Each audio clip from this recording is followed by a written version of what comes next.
कली स्त्री के लाज बचावे पदे, भारत में गिद्ध वो मरी गई। क्या महानता है बताइए। गिद्ध था, प्राण दे दिया एक स्त्री के लाज बचाने के लिए। उसने नहीं कहा राजा राम के हैं। केवट को चरित्र देखो तो केवट है, वो तो राम नहीं है। सुग्रीव तो बंदर है, वो तो राम नहीं है। सेवरी तो भीलनी है, वो नहीं राम है ना। तो जितने हैं सभी राम के अंश हैं, और जब राम के अंश हैं तो आपके अंदर गौरव होना चाहिए कि इस चरित्र को निभाने के लिए स्वयं परमेश्वर भी तरसते हैं, नारायण भी तरसते हैं के रूप में आकर के लीला कर लेता। काश हम लोग भी लीला कर रहे हो आकर के किसी देवता के रूप में, हम जान पाएंगे। शायद किसी में व्यक्ति में कोई ईश्वर का अवतार हो, साक्षात नारायण हो, कोई देवी शक्ति का अवतार हो, जगत जननी जगदम्बा हो, वो लीला करने आई हो और आप उसके साथ खिलवाड़ कर रहे हैं। किस बीच में नारायण हो जाए और आप सतपथ पे चल रहे हैं। हिंदी के अधिनायक हैं। भाषाई विविधता यदि समाप्त हो जाती है, भाषा आप समझने लगेंगे, हम आपकी भाषा समझने लगेंगे तो समाज विवाद मुक्त हो जाएगा। और कहा जाता है कि जब संवाद होता है तो विवाद समाप्त होता है, लेकिन वाद सम होना चाहिए। मैं बहुत बहुत आप सभी को धन्यवाद देना चाहूँगा कि आप लोगों ने बड़े ही सहजता, शालीनता, नीरवता से इतने बड़े सम्मान पाने के बाद भी अभी तक अहंकार नहीं दिख रहा है। अहंकार पालिएगा तो नहीं, ये पड़ाव है, ये जीवन की शुरुआत है। न जाने पता नहीं इस पर कहाँ आपको पहुँचाएंगे। ये छोटे छोटे पड़ाव ही बहुत आगे ले जाएंगे। इसी में से कोई पद्मश्री विजेता होगा, इसी में कोई भारत रत्न प्राप्त करेगा, इसी में कोई राष्ट्रपति पुरस्कार पाएगा। और एक दिन ऐसा अवसर आएगा, मुझे भी अपने फेसबुक पे डालना पड़ेगा कि इनको मैंने सम्मानित किया, पद्मश्री पाए हैं, बहुत बहुत बधाई देना चाहूँगा। और टैग करके बताना पड़ेगा कि देखिए मैं आपको जानता हूँ। ये अवसर मैं तलाशूंगा कि आप लोग आगे बढ़िए। डेराडेवाला साहब कस्टम कमिश्नर IRS है, इतनी सहजता के साथ समय दिए, मैं बहुत बहुत साधुवाद व्यक्त करना चाहता हूँ। साथ ही साथ डॉक्टर अभिषेक कुमार के प्रति दिव्य मानवता अनुसंधान केंद्र के प्रबंध निदेशक हैं, बेहतर लेखक हैं, राइटर हैं। और संजोग देखिए इनके 2 लेख इस बार यूपी बोर्ड में प्रकाशित हुए हैं पठन में, तो इसमें पंजीकृत लेखक हो चुके हैं, इनको बधाई देना चाहूँगा। साथ ही साथ हमारे साथ राम रहीम के तरह 23 साल से हमारे पच्चीनों पे नहीं, मेरे साथ छाया की तरह चलने वाला डॉक्टर एहसान अहमद, सदस्य उत्तर प्रदेश माध्यमिक शिक्षा परिषद, पूर्व है, वो भी भाषाविद हैं, संस्कृत के विद्वान हैं। डॉक्टर के जान साहब को मैं बहुत बहुत बधाई देना चाहूँगा कि आज वो लाइब्रेरी सराहू छत्रसाल को किसकी सराहना करूँ। सभी उनको हीरो हैं जो अपने अपने हृदय में एक ऐसा सैलाब रखे हैं जो सैलाब से चाहें तो बिजली उत्पन्न कर सकते हैं, बस वह सैलाब विध्वंसक न हो। और देखिए विकास के लिए समुद्र मंथन करना पड़ेगा आप सभी को। जैसे समुद्र मंथन हुआ तो क्या हुआ था,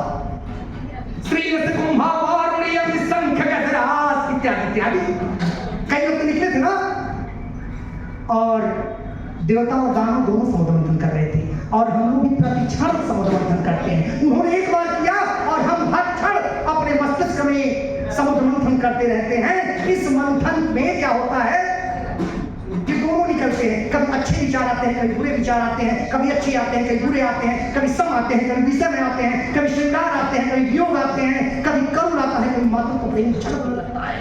वो फेसबुक वाली स्थिति होती है, कभी राम आता है, कभी भजन आता है, कभी पिक्चर आता है, कभी क्या क्या आता है पता नहीं चलता है, क्या देखेंगे, मन मानता नहीं। तो आप जब समुद्र मंथन करते हैं मस्तिष्क में, तो श्री वाले को श्री दे दीजिए, अच्छी चीज मिले बांट दीजिए, और विश्व को प्रयास करिए कि कोई शिव मिले, क्योंकि आप अंदर शिव तक तो है नहीं अभी। प्रयास करिए कि उस उतने बड़े अगर विश्व को अगर समन कर सकते हैं तो स्वयं कर डालिए, ये महानता होगी आपकी। और इतने छोटे छोटे विश्व का समन कर सकते हैं, जिसको कोई बुराई आ जाए तो उसको दबा दीजिए, निश्चित तौर पे आप आगे बढ़ेंगे। और आगे बढ़ने के लिए बहुत बहुत धन्यवाद और चंदन जी को, राजीव रंजन जी को, अनुमा जी को, क्या सब लोग। और सबसे बड़ी बात इस कार्यक्रम को राष्ट्रभाषा हिंदी संस्थान के होनहार व्यक्तित्व इस कार्यक्रम को संचालित कर रहे थे भाई हमारे सुनील दुबे जी, एक बार खड़े हो जाए उनके लिए क्या ही दीजिए। क्योंकि देखिए अब इसमें कह दिया हो जाते हैं क्यों भाई, कभी लोग कहते हैं कि ताली बजाने से खून, नहीं तो क्या स्थिति होती। तो कभी कभी तो सुनील दुबे जी को बहुत बहुत धन्यवाद, पंकज साहिल जी को बहुत बहुत साधुवाद, बड़े ही अच्छे ओजस्वी तरीके से उस पुराने गीत को उन्होंने रखा। कुछ ऐसे भी लोग आए जो और भी सम्मान आयोजन मंडलों में मिल चुके हैं। मैं बहुत बहुत शुभकामनाएं सभी को दूंगा। व्याख्यान का समय नहीं है, लेकिन मैंने आपका समय लिया, आपसे क्षमा प्रार्थी हूँ कि अधिक समय ले लिया। सबकी नसों में पूर्वजों के पुण्य रक्त का प्रवाह हो, सबकी नसों में पूर्वजों के पुण्य रक्त का प्रवाह हो, विद्या बढ़े कौशल बढ़े, सब में अटल अनुराग हो, संवेदना की दाह हो, ईर्ष्या कभी निराह हो, हमको तुम्हारी चाहो, तुमको हमारी चाहो। आप कुछ ऐसा जरूर जीवन में कर जाए। शुरुआत मैंने कहा था जाना तो जयासी, फिर ऐसा क्या करें कि उन्हें उम्र भर लगे कि क्या खो गया मेरा। तो आप भी कुछ जरूर कर जाइए। आप फ्लैट के चक्कर में पड़े रहते हैं। एक चीज बताइए, आप अपने घर के 10 पुस्तक का नाम सोचिए। एक छोटा सा प्रश्न है आपके बीच में, आप अपने परिवार के 10 पुस्तक पहले का नाम सोचिए और अपना खेत जोड़ लीजिए और उससे 50 का पूरा कर दीजिए।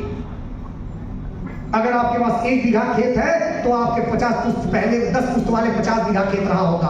आप उसका नाम कितने लोग जानते हैं? 10 पुस्त पहले का नाम जरा बताएं मुझे। एक व्यक्ति नहीं बता सकता है। तो सोच लीजिए, जब 50 बीघे वाले का नाम आप भूल गए, 50 एकड़ वाले का नाम भूल गए, आप उसका नाम भूल गए जो आपका सुचेता है, आपको कौन याद करेगा श्रीमान जी? आपको भी बनना होगा रविन्द्रनाथ टैगोर की तरह, आपको भी डॉक्टर सर्वपल्ली राधाकृष्णन की तरह बनना होगा, आपको भी विवेकानंद की तरह आदर्श पूर्वक आगे बढ़ना होगा, आपको एक उत्कृष्ट लेखक के रूप में, एक वैज्ञानिक के रूप में समाज के स्वर्ण अक्षरों में अपना नाम दर्ज कराना होगा। और क्यों नहीं आप, क्यों नहीं भाई? राम पहुंचते हैं गुरुगृह गए, पढ़न रघुराई अल्पकाल विद्या तब पाए। क्यों? प्रातः काल उठे के रघुनाथा, माता पिता गुरु नावई माता। आप नहीं माता मार सकते हैं? कुछ लिख जाइए, कुछ पढ़ जाइए। और किताबें लिखते 5 हैं तो कम से कम 5 लाइब्रेरी में जरूर पढ़ जाए। 5 किताबें आपके घर की शोभा न बढ़ाएं। मैंने अच्छा लगा कि डॉक्टर अभिषेक ने अपने दिव्य मानवता अनुसंधान केंद्र के माध्यम से 92 लोगों का पंजीकरण किया। इससे अनुजान जैन, मैं चाहता हूँ खड़ी हो जाए, और उसके शोध को मैंने स्वयं पढ़ा, इतना आकर्षक था। अब मैं नहीं कहूंगा कि होनहार और पिता की होनहार पुत्री तो नकल हो जाएगा, लेकिन निश्चित तौर पे उसे करके कुछ ऐसा जरूर कराएं, इस समाज को एक नई दिशा देने का कार्य करें। पुनः बारंबार प्रणाम आप सभी को, सत सत नमन कोटिशः वंदन, भूरि भूरि तेरा अभिनंदन, अंगीकार करो हे प्रियवर शब्दों का अच्छा चंदन। जय हिंदी, जय तेलंगाना, जय भारत, जय धराधाम, जय धराधाम, जय धराधाम, जय विद्वत समाज, जय विद्वत समाज।